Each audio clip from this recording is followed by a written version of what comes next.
Hey guys, welcome back to my channel. It's your girl Marina here, and I am excited to be coming to you in another video. If it's your first time here, welcome. My name is Marina. I make videos from the very white Saskatoon in Canada, where I share about life issues and my experiences as a Nigerian immigrant in Canada. We had a snowstorm in Saskatoon a couple of days ago, so it is practically white everywhere in the city right now, as of the time I'm making the video at least. I'm 5 feet 11 inches and I had snow up to my knee, and I was not even standing on the ground. I'm going to insert a picture if I find one. So that's why Saskatoon is white right now. Well, welcome to my channel. Please do well to hit the subscribe button and turn on the notification so you know every time I upload a new video. In today's video, guys, I'm going to continue in the mini series that I started, where I've been talking about different careers in Canada and their certification pathways.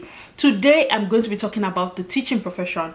This happens to be one of the very first requests that I got, but I'm only getting to it now because I needed to do research and gather information from people who are currently in this process. So I'm going to be giving you real life and relevant information. So if this is something that you're interested in and you would like to learn more about it, you know what to do. Definitely keep watching.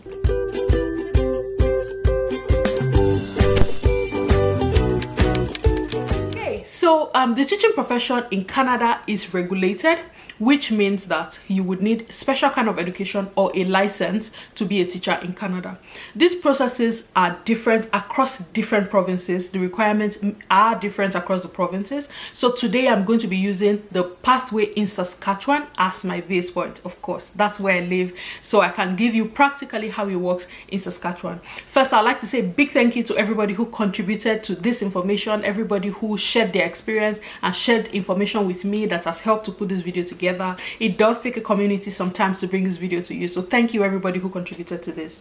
Okay, so in Saskatchewan, I'm going to be talking about this from the angle of a foreign trained teacher. So you're coming in as an immigrant and you're looking to continue teaching, which is a career path you probably had in the country that you're coming from. So I'm going to be talking about it from that angle, from a foreign trained teacher perspective.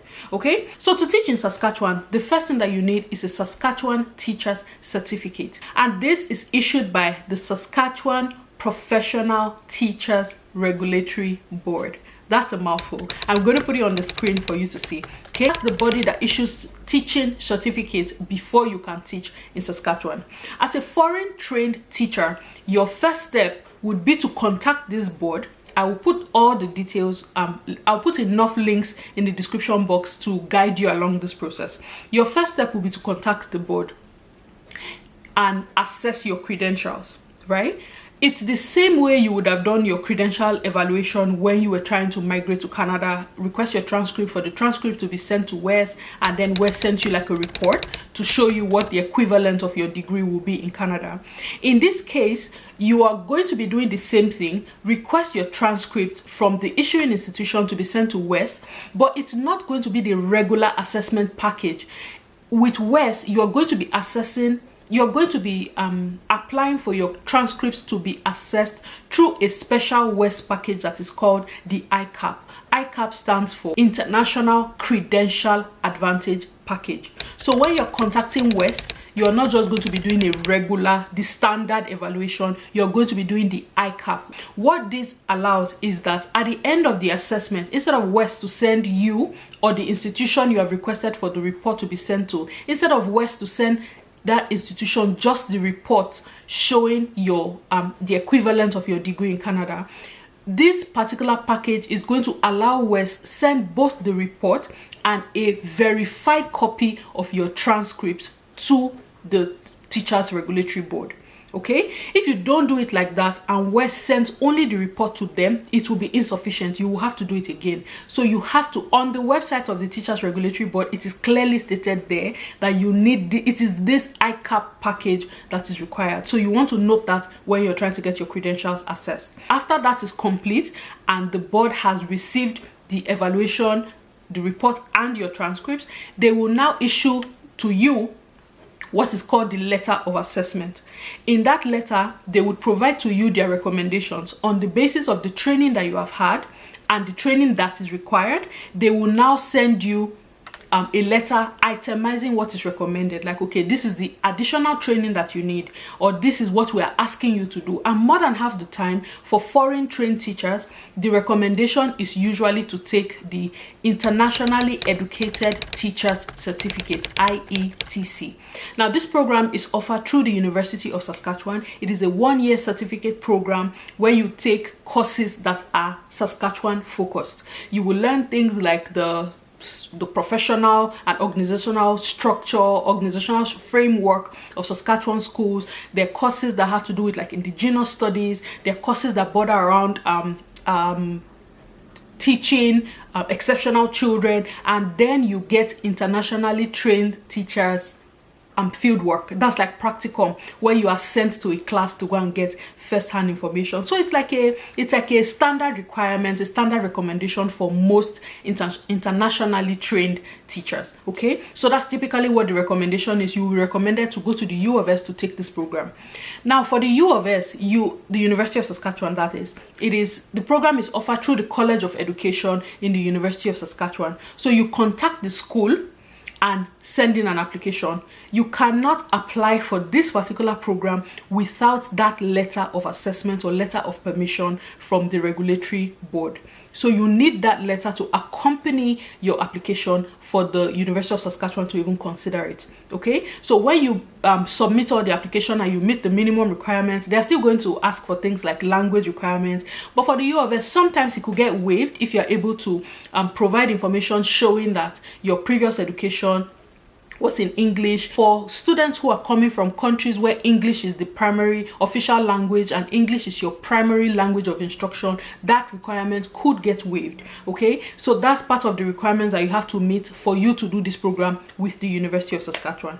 After you have completed this program, that's when you will be assigned to teach in a school, either as a classroom teacher or as an education assistant, depending on what your preference is. So let's say, for instance, you do not have any prior formal education degree from the country that you're coming from, but you have teaching experience and you're looking to come here and continue teaching.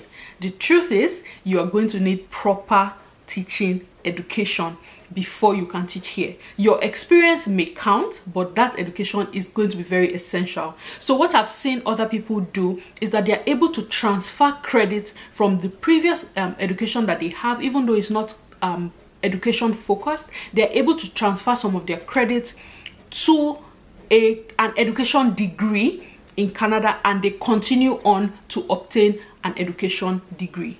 Right? So for instance, say you have a bachelor's in biology and you have been a biology teacher.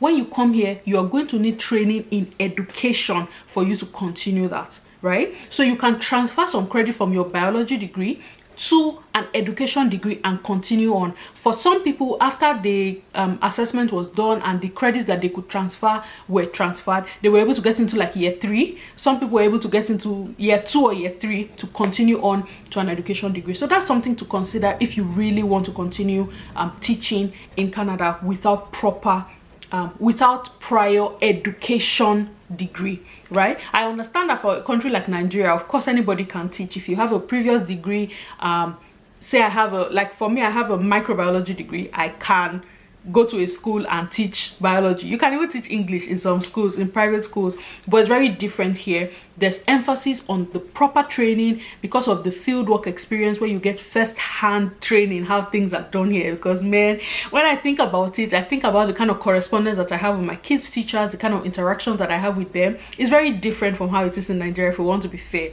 especially in our public schools where teachers can flog, where some things are obtainable in a class in Nigeria. It is not obtainable here. You cannot flog anybody, you cannot slap anybody, you cannot even eat their lunch.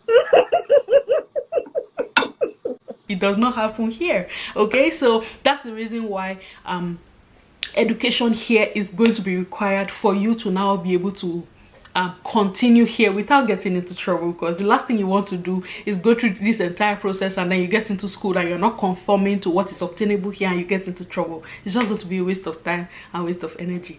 Okay, I hope you found this video useful, guys. So that's what it takes to be a teacher in Saskatchewan. This is the process that you have to go through. I'm going to leave as many links that I can. A link to the International Teacher Certificate Program at the University of Saskatchewan. I would leave that link in the description. I'm going to leave a link to the Saskatchewan Professional Teachers Regulatory Board. I'm going to leave that in the description box as well. I'm going to look for the West ICAP package and leave that link in the description box as well, so that you have all the information you need in one place.